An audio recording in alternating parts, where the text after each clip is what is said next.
Happy birthday to fools around the world, and as the most knavely of jesters, on this day I was birthed the most. Alright, that made no sense. Enough of that. If I am Prince of Fools, let us talk about the absolute king of Clown World, the United Nations. Here we go again. The old flatulence that run the world are taking a break from committing crimes against humanity to go after the real threat. No, not blue hat trafficking. No, not the scrubbing of wealthy diplomat flight records to certain islands. No, not them cutting off the food supplies of impoverished nations so WF pals can snatch up oil rights. The true threat to world peace is you. Yes, you. I see you there with your hopscotch in your movie action home arcade systems. And of course anime fans, but credit card corporations censoring anime and disrupting the economies of nations they want to bully, that's a topic for another day. So let's go down bad memory lane and look at all the times non-gamers ruined our beautiful games industry. In the 70s and 80s, the Satanic Panic saw people who don't play games throw a fit that D&D and fantasy games were turning children into acolytes of Lucifer. Never before has a group of zealots made the devil look so cool. Which is ironic since the father of RPGs went hard on positive references to the morality system of many religions. An alignment system which provided benefits and allowed using certain magic items with campaigns and classes designed with the expectation of a good aligned party. Clerics and paladins had to be respectful of their deity and moral paragons to retain their powers, while demons and devils used to be the definition of evil, long before modern audience writers decided that demons needed to have the option of being good. Because when they look at a blood-soaked hellspawn, the first thing they think is a certain race that for some reason also reminds them of every single other monster and beast race in fantasy and science fiction. You know, right side of history, people. Gary Gygax was a known Christian. His impact went far beyond the popularity of tabletop games to the framework for games like Dragon Quest, Final Fantasy, and almost all Western RPGs, whether indirectly or, like Baldur's Gate 3, very un-indirectly. The 90s Karens against violent games. Can you imagine? SNES Mortal Kombat 16-bit executions triggered these people who also never played games to throw a huge fit. Imagine what they'd say seeing Sniper Elite and modern Mortal Kombat showing off X-ray cam internal explosions and gore-filled finishers that are on par with slasher movies and on YouTube would earn an instant age restriction.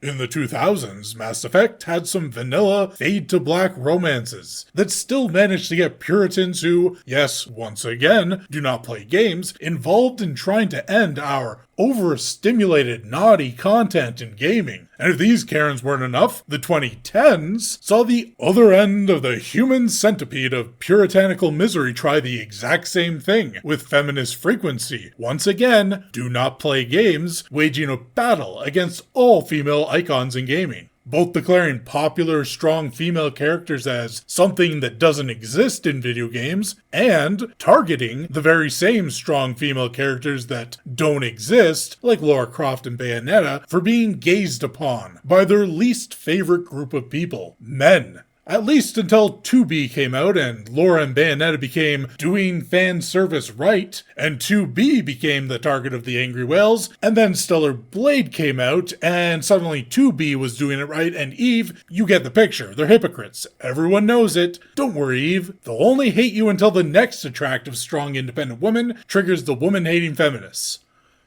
So the United Nations decided this was a great way to start targeting male hobbies. After all, the main use for a man is the farms or drone fodder. So they brought Karen frequency aboard and started funding attacks on the games industry with the goal of wringing out anything attractive and appealing. Well, it is time for the next step. Gamers daring to think hotties are hot? That's bad enough. But what if we start saying people who play games are plotting to annex Poland? Well, that escalates it pretty hard. If you can convince boomers who worship the world government that gamers are plotting global domination, you can justify anything to shut it down. Everyone knows video games are a gateway drug. There are only 2 steps between your son jumping on a turtle in one of those Mario games on their Playbox 64 and that same beloved child organizing a Panzer Blitzkrieg into the unforgiving winter of commie bear country.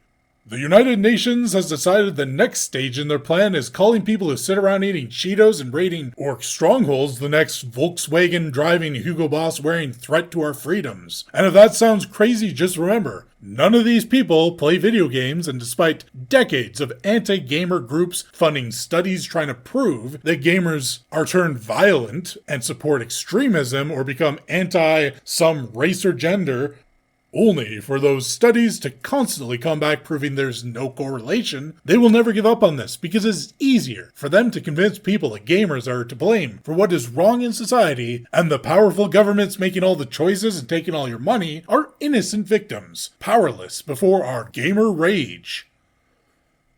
This might seem like a joke because it should seem like a joke, but we're still in the Weasel timeline. And ignoring this because it's politics, well, how did that work out for the last decade of watching every great franchise get systematically destroyed by these people? So Helldivers 2 peoples were invited to the United Nations, and the topic they wanted to talk about was how easy it was to brainwash gamers to fight for an evil extremist organization, which has the United Nations absolutely salivating at the possibilities.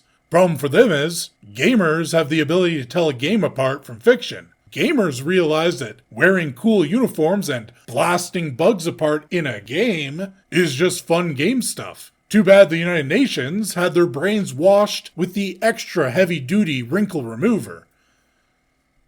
And Sony, just because Xbox waved the white flag doesn't mean you're not too late to be the second loser in the console war. Helldivers 2 came out to great acclaim, and it was downhill since. Unnecessary nerfs to the fun of the game, community managers attacking the audience, bans for anyone who doesn't snarfle the furry dongles. Did you think, being in the business of making games, well, you used to make games at least, players want you to be talking to an organization that has a long history of hating gamers, so you can call your customers the F word? Sony, you choose the buttons you press. And right now, you are pressing a lot of people's buttons.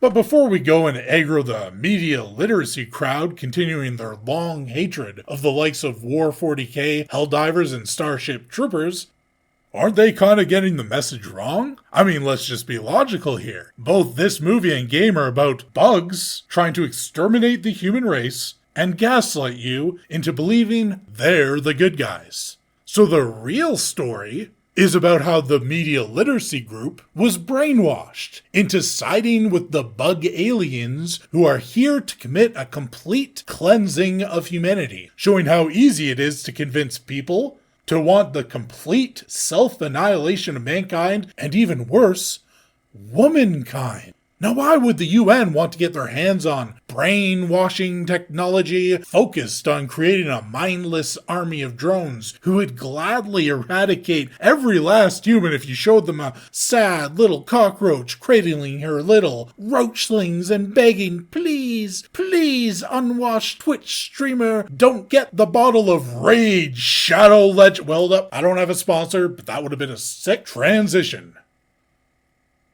There's people on Twitter right now looking at this game and saying they would side with the Terminators. Hey, United Nation, you wouldn't use this technology to raise an army of Earth Annihilators, would you? We can trust you, right? So how do we know this game is turning innocent gamers into Australian painters? Well, the game has good-looking clothing, and apparently art is a strong point of the unfortunate Salute Squad.